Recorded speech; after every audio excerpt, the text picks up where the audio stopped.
Hey, I'm Ginny, and I'm a research analyst on the data science and research team at the Wharton AI and Analytics Initiative. And in this workshop, we're going to go over how to create interactive plots in R with different kinds of customizations available in different packages. And this is especially useful if you want to increase the impact and clarity of your visualizations. In this tutorial, we'll be discussing a few different methods to create interactive plots in R and simplify complex data. If you're just starting out with R and want to get up to speed, feel free to check out the 3 things you didn't know you could do in R tutorial, which is the first in our series. Interactive plots are dynamic data visualizations that respond to users' input, like clicking, hovering, or zooming in. In business settings, interactive visualizations built in R can be used to enhance strategic clarity. Interactive plots can help audiences quickly digest large amounts of information, for example, by making it easier to isolate groups when there are many presented, can facilitate data-driven decision-making and synthesis of information, and can support stakeholder communication and collaboration by making visualizations clearer. R is especially useful to create interactive visualizations because it's open source, can create plots that are easily integrated into reports and data dashboards built in R, and has many existing packages for this purpose. We'll be focusing on creating custom interactive plots using 2 of these popular R packages, which are Plotly and Giraffe. In this tutorial, we will define a business question to be addressed in our visualizations with a complex example dataset. Next, create static data visualizations following best practices, such as including clear titles and X and Y axis labels, making sure data is displayed accurately and in a way that highlights key takeaways, and keeping consistent color palettes. We will next make these visualizations interactive and show how each interactive plot option can be customized. We will repeat this process to make a few different common types of data visualizations, including line plots, bar plots, rank plots, and scatter plots. Let's get started. For this tutorial, we will be examining performance and attendance of women's soccer or football teams and whether they're linked in the top-tier league in the United Kingdom over time, which might be relevant to business areas such as sports or entertainment. Our visualizations should allow us to better understand how well teams have been doing, how well their games have been attended, and whether performance and fan attendance might be associated. We'll be looking at datasets from the English Women's Football Database, which we've cited here. Datasets and more information about the database are available on the EFW database GitHub page linked here. My goal for this tutorial is to explore these questions while showing a variety of different kinds of interactive plots and customizations you can create in R. This is an ideal dataset to explore given the complexity of visualizing the performance and game attendance of many different teams over many games and many seasons. We can start by examining average home game attendance per team per season using a static data visualization done using the ggplot2 package. We'll use a line plot, which is useful for showing how the frequency of a continuous variable trends over time and whether that trend may differ by group. Here, we have each season on the x-axis, average home game attendance on the y-axis, and each team is represented in its own color. We can see with this plot that it's a little overwhelming on its own, having so many teams.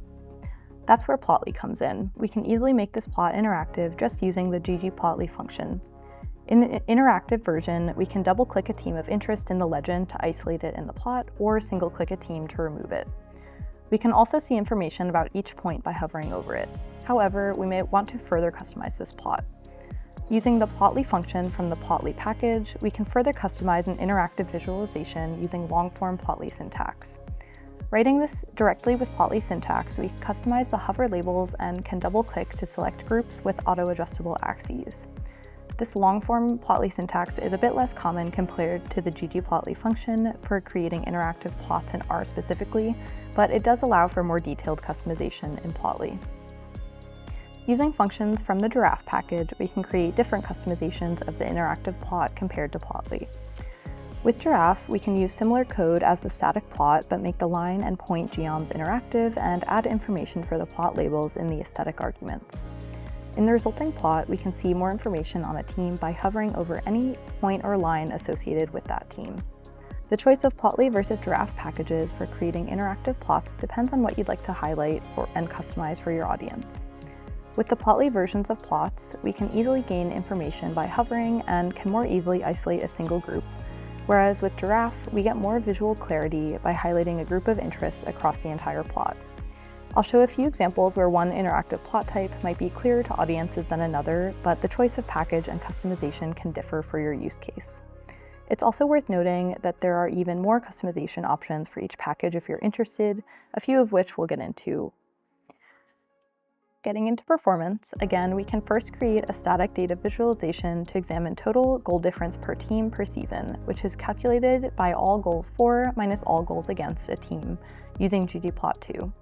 Here, I'm using a diverging bar plot, which is useful for emphasizing contrast or deviations from a central point, which here is positive or negative goal difference. We have each season in its own facet, goal difference on the x-axis, team name on the y-axis, and each team is represented in its own color. Using ggplotly, we can easily make this diverging bar plot interactive. We now have a hover function highlighting the team and goal difference. There are some ways to customize visualizations using the ggplotly function as well, such as adjusting which labels will be included when hovering and adjusting the height and width of the plot as we've done here. Using the giraffe package functions, we can differently customize this visualization. Our code is similar to the static version, but with an interactive bar and with labels set in the plot aesthetics. With the giraffe function, we can highlight teams across facets by hovering over them. We can also set the color and stroke of the highlight used in the hover options.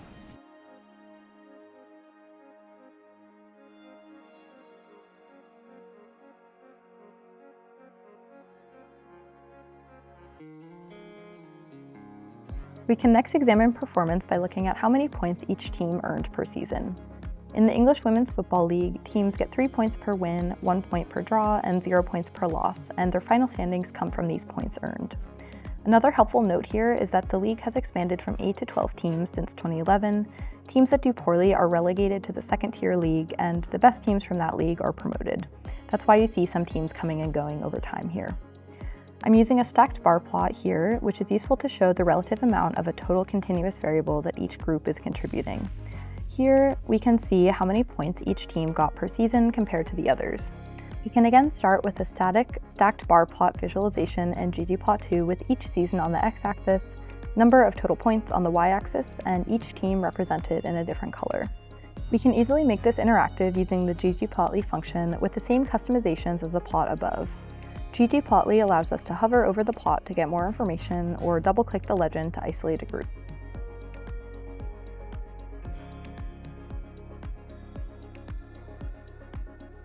With the giraffe package functions, we can again make our bars interactive and customize labels, and can get information by hovering over a team, which will be highlighted across the entire plot.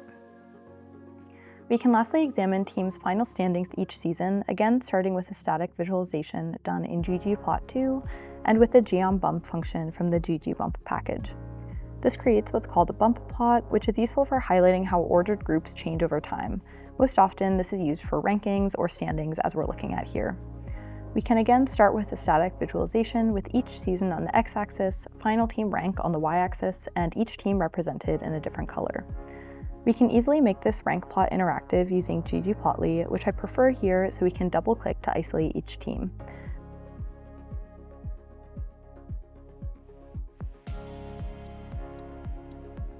We can lastly look at how fan attendance and prior season performance are related by examining whether teams' average home game attendance is associated with the total points they earned in the prior season. We're using a scatter plot here, which shows how two continuous variables associate with one another. We can again start with a static visualization in ggplot2 with prior season points earned on the x-axis, average home team fan attendance on the y-axis, each team represented in a different color, and each point representing one season. We can easily make this interactive using ggplotly, and again can isolate teams by double-clicking in the legend or remove teams by clicking them once. We can also get more information about the season and team each point represents by hovering over it.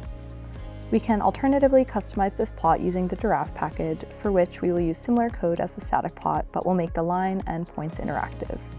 Hovering over one point will give us more information about the season it represents and highlight all seasons for that team. Lastly, we can create deliverable-ready, multi-paneled interactive plots, bringing together useful findings into one cohesive visualization. We can use this to share key findings and provide context all in one place. Using the giraffe and patchwork packages, we can create multi-paneled plots where teams we hover over in one plot will be highlighted in all panels. Here, we show the scatter plot with the association between teams' average home game attendance and prior year performance, and add extra context below it on each team's average, game attendance per season, and total points scored per season. By making this interactive, we can easily highlight where each team falls across all plots.